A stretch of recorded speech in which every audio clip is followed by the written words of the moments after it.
Assalamu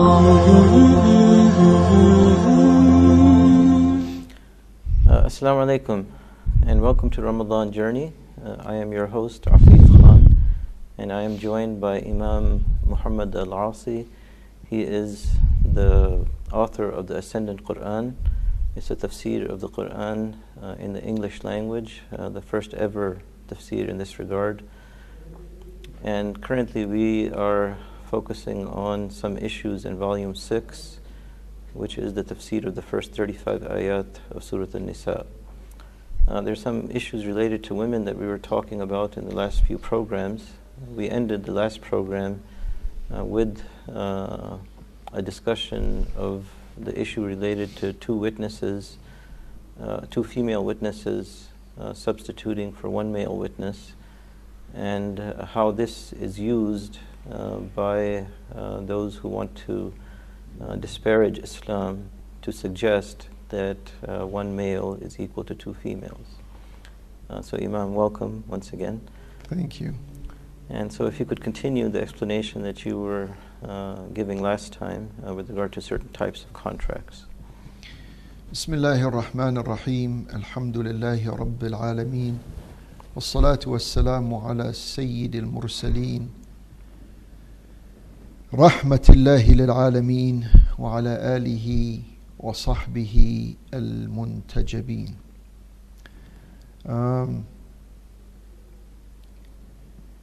We go back to this ayah, which we said was the longest ayah in the Quran, located almost at the end of Surah Al-Baqarah. And this whole ayah, which is about a page and a little more, speaks in detail about how a commercial transaction should be conducted when it involves debt. You know, you get something from someone and then you say, I owe you a certain amount of money, and then there may be some type of details involved in a contract like that. And so part of this ayah talks about the witnesses that are required to finish this type of commercial contract transaction. This is not a simple buying and selling. It involves other details that are more familiar to individuals who do this type of thing on a daily basis. So being that in this, and remember, we're only talking about this specific issue. We're not talking about all other issues in life. We're just talking about this specific issue. So in this specific type, and there's a lot of things that go into financial transactions that fall under terms and conditions and stipulations and some other details that have to do with time, and it gets a little complicated. Meaning that you really have to have experience in this area to understand all of these conditions and regulations and That's right. terms. That's right. And being that in the normal everyday activities, men are more involved in that type of work than women are, the ayah is saying, فَاسْتَشْهِدُوا شَهِيدَيْنِ مِنْ رِجَالِكُمْ. You ask for, or you bring to the signing of this contract, 2 witnesses of your men. شَهِيدَيْنِ مِنْ رِجَالِكُمْ. From your men. فَإِنْ لَمْ يَكُونَا رَجُلَيْنِ فَرَجُلٌ وَامْرَأَتَانِ. If they are not 2 men, then 1 man and 2 women. And it doesn't stop here. It goes on to clarify why 2 women. The 1 man, okay, it's understood. You know, he's familiar with these things. He's doing it every once and then, frequently that is, so no one should have a problem here. But the reason is for bringing in 2 women to be witnesses, it says, أن تضل إحداهما فتذكر إحداهما الأخرى. If one of them is errant, if one of them tends to make a misunderstanding in this whole area, then the second one will remind the first one, or will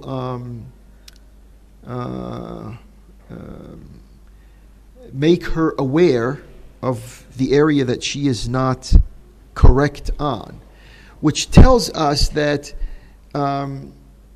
it's not legislated that women are excluded from financial transactions. Nothing in here or in the Quran that legislates, that says it's a matter of principle, it's a matter of law, that women should not be involved in these types of transactions and should not gain the experience that men gain by frequently being involved in these transactions. It's not saying that. It's just saying that... Again, it's talking about a general rule. Yes, a general rule. A general case in society. Yeah. Not exceptions. And so if that's the case, what's wrong with that? You're just trying to secure accurate information with witnesses who understand what's going on. So when they sign their names as witnesses, they do so knowing exactly what they're signing onto. And the issue here is justice. It's equity. Yeah. That's the issue here. It's not the number of witnesses, or it could be better said that the number of witnesses ensure that justice is taking place. Yeah, and it doesn't in any way devalue women. You see, this is the point here. The point that some opponents and some people who don't wish the Muslims well. The point here is, look, Islam's this Quran and this Islamic faith is discriminating against women. It's not discriminating against women. And it doesn't stop here. It goes on. Because it says, مِمَّنْ تَرْضَوْنَ مِنَ الشُّهَدَاءِ, of those witnesses that you are satisfied with. Yeah, let's come back to that. There's some more questions to ask in this regard. But we have to take a short break from our sponsors. Please stay tuned. We'll be right back. Welcome Ramadan.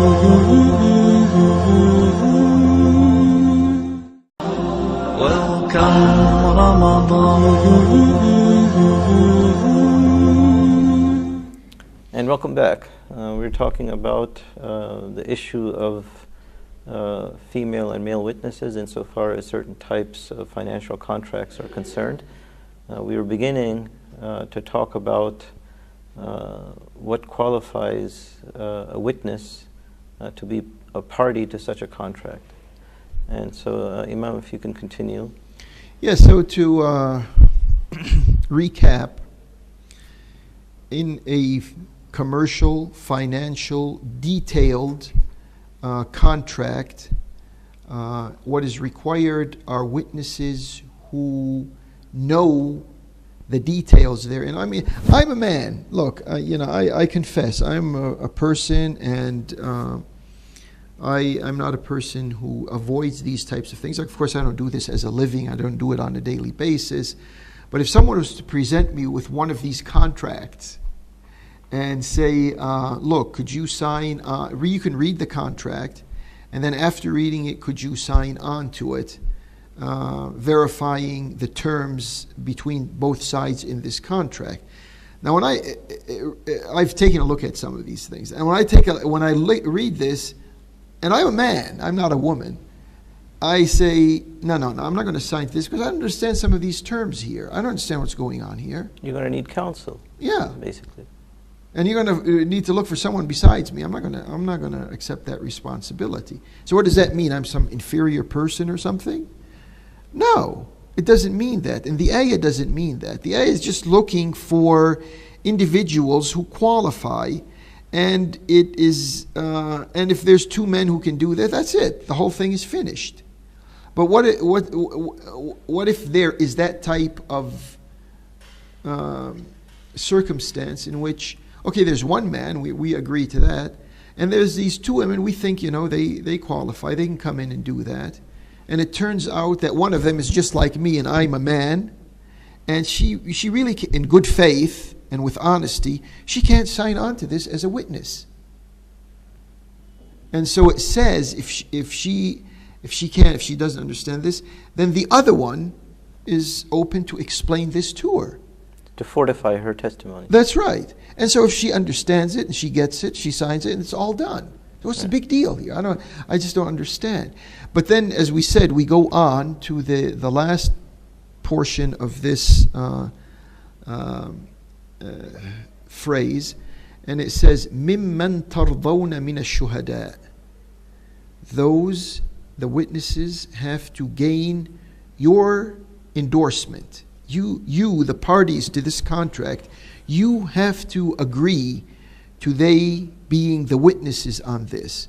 So these people who have this discriminatory mind, who want to create problems here, could come and say, look, the Quran is once again discriminating. It's making the witnesses, or it's subjecting the witnesses to the approval of whether they understand this or not. It's not. But an argument could be made, I'm playing the devil's advocate here, to show how troublemakers can pick on anything to try to make a case against the Muslims. So in this concluding sentence, مِمَّنْ تَرْضَوْنَ مِنَ الشُّهَدَاءِ, they could come and say, look, no one's looking at the qualifications of the witnesses. They are looking at the endorsement of both sides of this contract. And that's not the case. You see, and this is what happens when they fragment the meanings of the Quran. They fragment it in an ayah, and they fragment a lesson from the Quran away from the overall Quran. So they drag this from this particular context, and they say, look, Islam equates two women with one man in a court of law or in, signing these types of contracts. And that's not the case. Let me also play devil's advocate for a second. And so you had mentioned that it could be in an Islamic society, because women are not prevented or forbidden from doing this, that you could have a woman who's an expert in this area. Yeah. Say that she's a lawyer or something, and she's, she looks at these types of contracts all the time. She's capable. She can give advice. She can act as a witness. Her testimony is acceptable. It's logical, and she has experience in this area.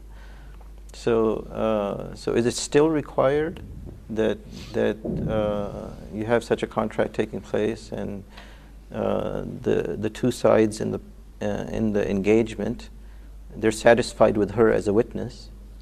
Are still two women required for the testimony of one man? Let me just take this out of this whole thing. I mean, there are so many impositions in this. Let me just, so to speak, blow it up. Blow your mind on the subject. Okay. You see, the gender-specific concentration on this ayah is taken from the word initially, فَاسْتَشْهِدُوا شَهِدَيْنِ مِنْ رِجَالِكُمْ, and you call forth two witnesses from your men. And rijal, true, in the overall usage of the word means men. It's talking about the gender, men. Yeah. But it doesn't. It can't be limited to that, and it could include women. Right. You had mentioned that before, that the word rijal really means two-legged beings. That's right. And it's taken from rijl, right, which means the legs. Right. And women have legs. Right, right. So this is not a gender issue. It's an issue of who qualifies to do this. To give the testimony. Yeah. But because men do more leg work in this area, The issue right now becomes gender specific to some people when it's not really supposed to be like that. An ayah in the Quran, في بيوت أذن الله أن ترفع ويذكر فيها اسمه يسبح له فيها بالغدو والآصال رجال. Okay, please hold on to that explanation, and inshallah we'll come back in the next segment and we'll have a chance to expand upon this explanation. I think that people need to hear it. We'll come back in the next segment. We have to take a short break for our sponsors. Please stay tuned. Welcome Ramadan.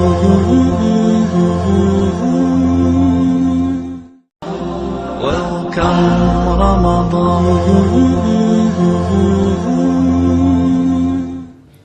And welcome back.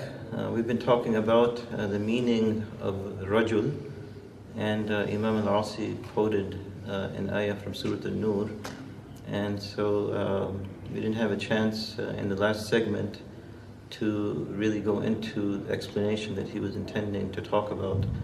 And so Imam al-Asi, if you could re-quote the ayah and explain what you mean about us sort of getting out of our gender cages as we look at the Quran.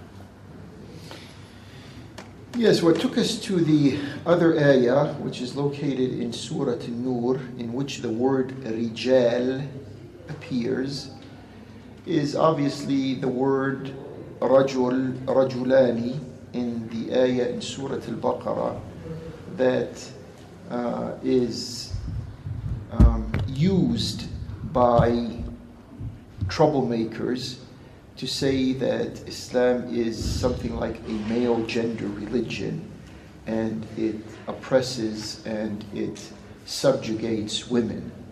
So to break out of this gender obsession, we look at the origins of the word rajul. Rajul, by some linguistic pursuit of it, turns out to be a word that is related to rijl, and rijl simply means leg. And because most of the leg work, and this is peculiar of the nature, the God-endowed human nature of man, most of the leg work is done by men. Because of that preponderance, the word shifted to be used predominantly for men. So the other ayah in which it takes us out of this gender cage is the ayah in Surah An-Nur that says, بعد أعوذ بالله من الشيطان الرجيم في بيوت أذن الله أن ترفع ويذكر فيها اسمه يسبح له فيها بالغدو والآصال رجال لا تلهيهم تجارة ولا بيع عن ذكر الله وإقام الصلاة وإيتاء الزكاة, to the end of the ayah. So here, what this ayah is telling us, that in lodges that are constructed for the consciousness of Allah. في بيوت أذن الله أن ترفع, Allah has permitted it to be constructed. يسبح له فيها بالغدو والآصال رجال. In it, exalting Him, meaning Allah subhanahu wa ta'ala, in the early day and in the latter part of the day are rijal. So rijal here is not specific because a masjid is not a male, an exclusively male masjid. It's meant for males and females. And the hadith of the Prophet says, لا تمنعوا إماء الله مساجد الله, which means don't bar the women subjects of Allah from access to the masajid of Allah. So women are included here in the word rijal.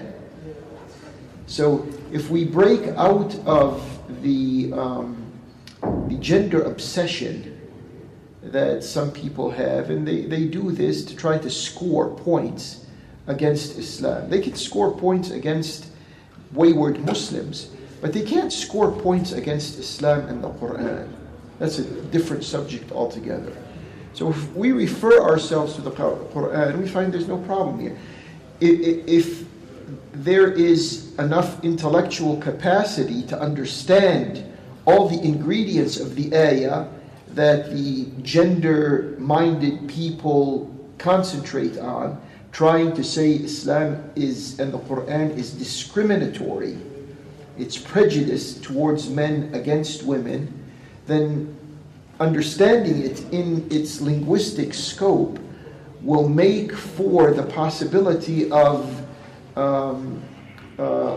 women who are versed in these types of transactions, and exclusively women, because we are satisfied with it. مِمَّنْ تَرْضَوْنَ مِنَ الشُّهَدَاءِ. So if you are satisfied with the qualifications and the merits and the knowledge and the experience of women in this area to be witnesses, they can be witnesses.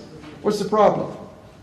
So it's really the lens of our own sort of cultural and political oppression in the way that we have been brought up within the context and in the environment and the ambiance of gender wars, that we ourselves limit the meaning of the Quran. Yes, precisely. And so this reductionist approach that we Muslims are sort of taking with the Quran, it really comes as a transplant of somebody else's experience onto our lives. Sort of like the European experience with gender oppression, with gender warfare, with gender insensitivity. Because we have been sort of raised in that kind of environment, suffering through colonialism and now imperialism, and now that we begin to sort of take in a lot of that information, we tend to fuse some of that cultural and social information with the technological advancement of the secular world. And so we take in all of that information, and it seems that the information in the Quran that ought to be expansive is being constrained by the way that we ourselves are looking not only at the secular world, but by the way that we tend not to look at ourselves with regard to the Quran. I may add to that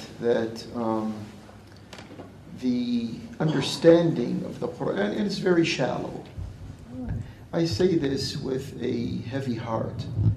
The understanding of the Quran, even by Muslims, and Muslims read the Quran out of devotion, out of a sense of wanting Allah's acceptance in all of this. And may Allah reward all the Muslims who want the nearness of Allah and strive towards that end. But let me remind everyone that Allah has endowed us with a mind, and a mind is a precious thing to disregard and not use. You can't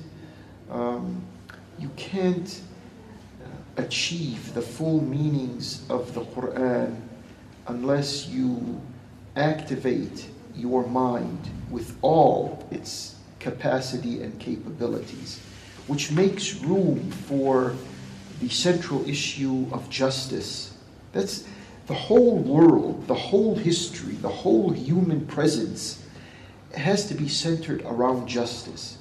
This is the message that permeates the history of prophets. This is the message that is centralized in Scripture. And this is the message that should shine and become our behavior in the world today. And we can't have a biased justice. We can't have a justice that gives more weight and more credibility to men at the expense of women. Besides, men themselves come from women, and women are necessary. We function with each other. Without the other, we can't function. And so this is a message of justice that should never be violated by intruders. There are intruders into the meanings of the Quran, and it just happens that they think that's the only character that they have vis-a-vis Muslims. If only Muslims were to begin to think, then they can counter-think the troublemakers who are plaguing us with these types of accusations and trying to put us on the defensive. We have apologetic Muslims appearing in front of the camera. There is nothing to defend in Islam. Rather, Islam puts its adversaries in the position to defend themselves only if we can explain it and understand it. I wish we had hours more to go into this. The subject needs many, many more hours to discuss, but sadly we're out of time. And we'll have to wait until the future programs to get into more detail on these subjects and others. Should you wish to explore these discussions a little bit more and in more depth, please feel free to access the Ascendant Quran. We were discussing in this particular program, Volume 6, and we hope that you will join us again tomorrow. I'm your host, Afif Khan. Wassalamu alaikum wa rahmatullahi wa barakatuh.